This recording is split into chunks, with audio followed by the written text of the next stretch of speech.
Mnakumbuka Ibrahim Mwiti, ule mse aliabductiwa wakati wa maandamano venye tulikuanga streets June? Bana jo, aliendanga missing bana. Amepatikana Thika level 5 amededi bana jo. So the only people anaweza tuambia about his story watu wa Thika level 5 hospital bana. So nimeanza hadi kubelieve labda Kibet Bull bana lidedi jo. Monday 6th of January 2025 is Mother's Day. Today you've seen they've discovered the lifeless body of Ibrahim Mwiti in Thika level 5 hospital. Mothers out there, if you are watching this, today it is Ibrahim Mwiti's mother. Tomorrow it is you. All these activists, we've just been telling them, all the people on social media, we've been giving them the tips and telling them that tomorrow is you. These are the simple tips. Stop talking to these guys. Stop interacting with these guys. These guys are sellouts. These guys will sell you out to the government. These guys will give out your location. These guys will give out your Safaricom number and then you'll be tracked. But no. But no. You thought you were smart enough. The only reason I am alive is because I took those simple steps.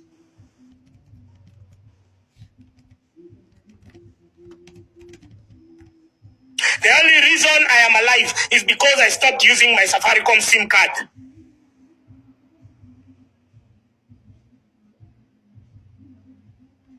For you, if you want to die, use your fucking Safaricom SIM card. Who is begging you now? But you can see the anguish that you're causing to people because of your stupidity. You can see the pain that you're causing to people because you refuse to follow simple tips. William Ruto's speech on June 25th should have been a pointer. He said, I will get all of you one by one. You're terrorists, you're anarchists. He called you all sorts of names. He already made it clear to you that he's coming for you. Now, for those of us who have known William Ruto for long, we don't take such threats lightly. We take the necessary precautions.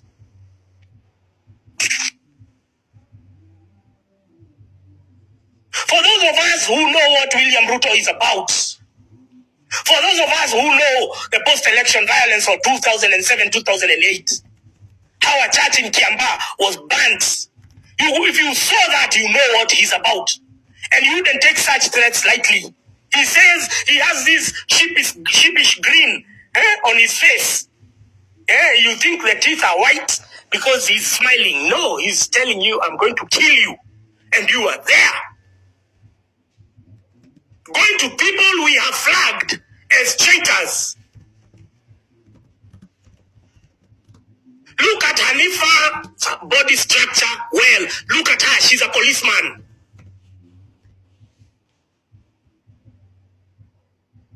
She's a policeman.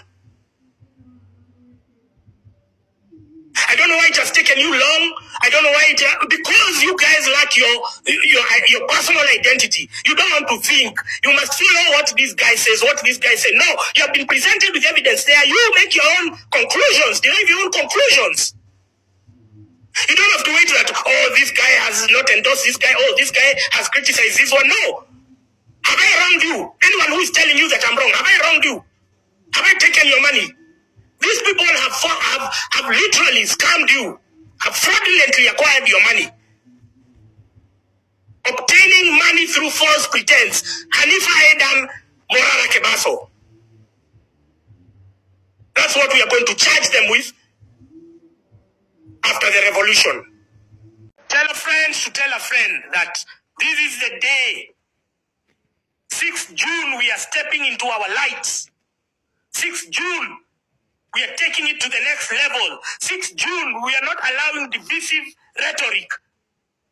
6th June, we are not entertaining divisive and polarizing characters. We are not allowing these activists, these commercial activists to come and tell us to go home. Why are they sending us to our slaughter? Why are they sending us to our death if it's not scripted, if it's not coordinated with the government? Why was Boniface Mwangi telling you to go home if he wasn't aware that by the time you're getting home, the police are going to come and slaughter you in your estates? And then he knew that Safaricom will switch off their network. He was aware of all of that prior. And he still told you go home. Under the guise that going home, you're going to be safer in your beds. They came to your homes. They abducted you. They have continued abducting you one by one. And you think it's going to stop. And you think it's going to end. You have to be serious. Don't be idiots like that fat fucker of Spice FM. Oh, Gaino, who's offended?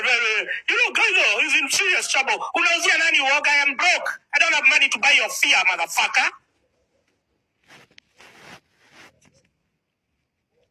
Our lie be lie. I am not attending a Spice FM. And I'm telling people who got for Spice FM, don't go for interviews again. If they still maintain that fucker who is selling us fear. Why are you selling us fear? Have you ever used the same tone on the people who are actually looting your taxes? Have you ever? Guys who has offended powerful. Powerful people who can command goons. The only powerful person I know and I fear is God. My people, kuna huyu kijana alipotea Novemba, mwili yake imepatikana Thika level 5. Ibrahim Hilal Mwiti. And my question is, alifikaje Thika level 5? You know, some of the things leave Kenyans very much hilarious. And there are some of the Kenyans who actually bring sarcasm where it shouldn't be brought. You leaving your family, alafu unapatikana laying lifeless at the morgue. It's very much bitter. My people, young Kenyans are losing their lives. Na kuna watu bado, they feel like they are entitled when we talk about this. Anyway, rest in peace, young man. Mbona wameua Ibrahim Hilal? Mwili ya Ibrahim Hilal Mwiti, huyu kijana mwenye alipotea like 2 months ago. Alikuwa activist wa kupigania wananchi. Mwili yake imepatikana level 5 mortuary. Alipotea like 2 months ago. Na sisi tulikuwa tunampigania kutumia hii poster. Mpaka OB iliandikwa Kamkunji. Mwili yake imepatikana hivyo. Sasa kumaanisha wameanza kuua the abductees. Na watakuwa wanapatikana moja after another hivyo tu mpaka wote. Now look at that. The government of Kenya. This is so sad. This is so sad. Rest in peace, Ibrahim. Now let's stand with the family. Please, the government, release our abductees. Msiwaue tafadhali. Just remember, the power is in your hands. You can step into the new future that you envision. You can curate a new reality. This doesn't have to be our daily routine. We should not live in fear of being tear-gassed in churches. We should not live in fear about being abducted. We should never live in fear. Again, the power is in your hands. You mobilize, you discuss. Avoid any scaremongering tactics that they are deploying on you. Stay away from commercial activists. Stay away from prominent influencers. Mobilize wherever town you will be. Don't go stand somewhere. Spread out so that you corner the police. Have them cornered with their horses. Take one horse down. Hata hiyo farasi mnaweza enda muchome mahali. Ukule mkikesha.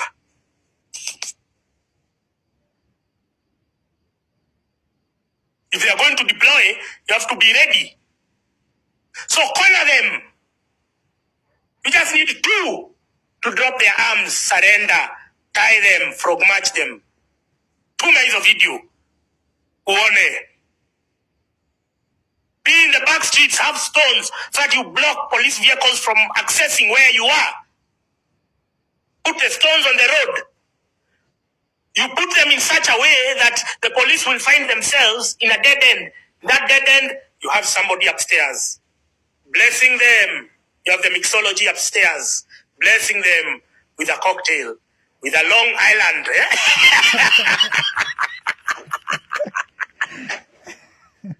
Hey, blessing them with a Long Island cocktail. So there's a way you can put the stones on the road they're driving, and then they drive to a dead end. These things, you don't even have to plan them before. You'll plan them on site. You'll meet like-minded people on the streets. You'll be so many that even the sellouts now will be scared to engage because they'll see, like, giving them watachomwa. So even and then you can tell a police how they look. Just look at the body frame. You can tell how a policeman looks. Number one, they will always have their kofia. Number two, they will always have a jacket. Number three, their frame is upright like this. You have noticed he is not spending a lot of time in State House, Nairobi. He knows. He knows the temperature is rising. Why? Why aren't you producing the kids? Oh, is there a possibility that some of them could have been killed? Is there a possibility? Is there a remote possibility? If he knows what that will trigger, what that will lead to, then he will take necessary precautions by once not being in Nairobi. But his absence does not mean shit. His absence from Nairobi does not mean shit. The moment Kenyans just rise up, they do what needs to be done to parliament, they go to State House, he is as good as toast. Everything will start just aligning itself. And you just have to sacrifice your 48 hours, your 72 hours. That's all you have to sacrifice. So you as a business person, if you think it's a tall order sacrificing, the 5,000 you're going to make that day, and then you go and open and risk losing your stock, please usikuja kutulilia. Enda ulie nyumbani. Enda ulilie kwa choo. Thank you very much. Tomorrow, TikTok Live, TikTokers, I'll be with you on TikTok Live. Let's do this. Let's do this. Let's get ready for Monday, 6th January, Mother's Day. All the mothers, you've seen what they've done to our sons. Let's get ready, get ready, get ready, get ready. We have covered, we have sealed all loopholes. We have understood where we went wrong in June. We have known who are the traitors. We have known who undermined the movement. We have come to a higher level of understanding, higher level of consciousness about ourselves, about our path, about our destiny.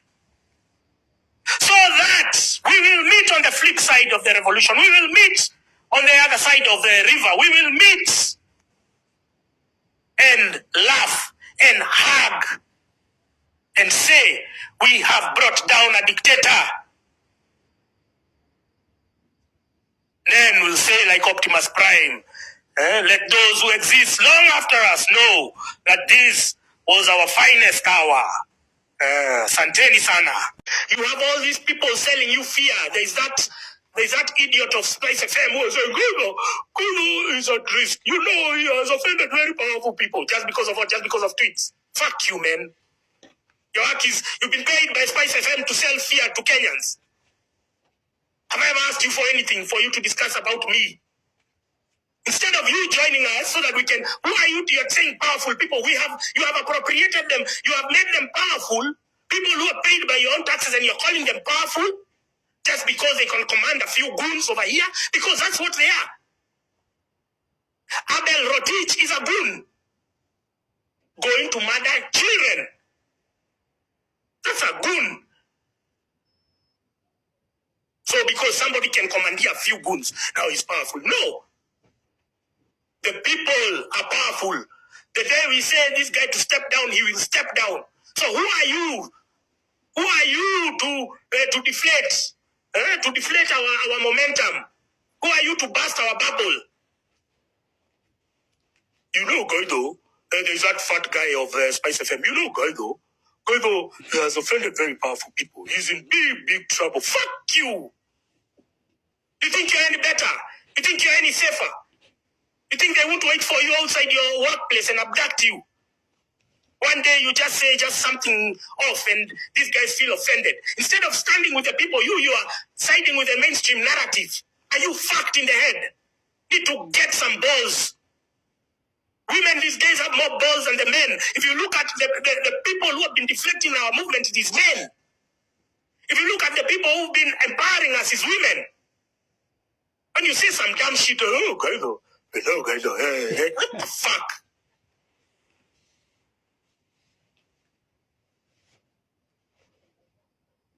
Look, either he uses some Kikuyu words to disparage the leaders. What? I will say it again. Raila is an overgrown kihe. He's an aging orangutan and senile old bastard. Now get that. Please take this clip and you put it on your social media because I'm not retracting. Raila is an overgrown kihe. Raila is a senile old bastard. He's an aging orangutan. Because of what? Because us, the same way you've been self-sabotaging, the same way you've been embracing Okia Omtata, Boniface Mwangi, Hanifa to self-sabotage our movement, it is the same way the godfathers of the second liberation, by embracing Raila, they kept deflating, they kept postponing the wave of change. They kept undermining it. Because you have this illusion that everyone must be on board. If however toxic they are, however treacherous they are, everyone must be on board. Raila has been selling us out. His father has been selling us out since the 90s, since the 2000s. To date, Raila is selling us out. Why should we respect him? Because of what? His imaginary statesmanship credentials.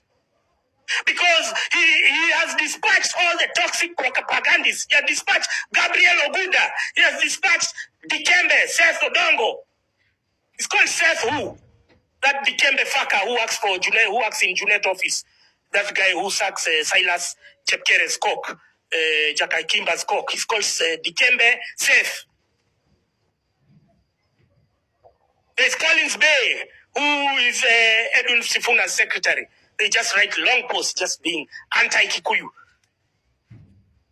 Some people are allowed to be tribalists, but when us, we respond a bit, then, hey, it's a problem. Fuck you. Okia Omtata, for him to have the courage, for him to squander his political ambitions and give away Kibet Pool, the only other incentive that could have been there is he has sworn an oath to protect Ruto in private. The way he says he's a patriot. Oh, I'm a patriot. Oh, you've seen Boniface Mwangi is always wearing that Kenyan flag, claiming that he's more patriotic than the rest of us. He cares about Kenya. What are the yields of his activism? He cannot show you anything. Me, I flagged Boniface Mwangi a long time ago. We blocked each other, I'm telling you, over 10 years ago. On a different account. Now, I had an account which was suspended by X, or the formerly Twitter. I think sometime in 2021. It was suspended in 2021.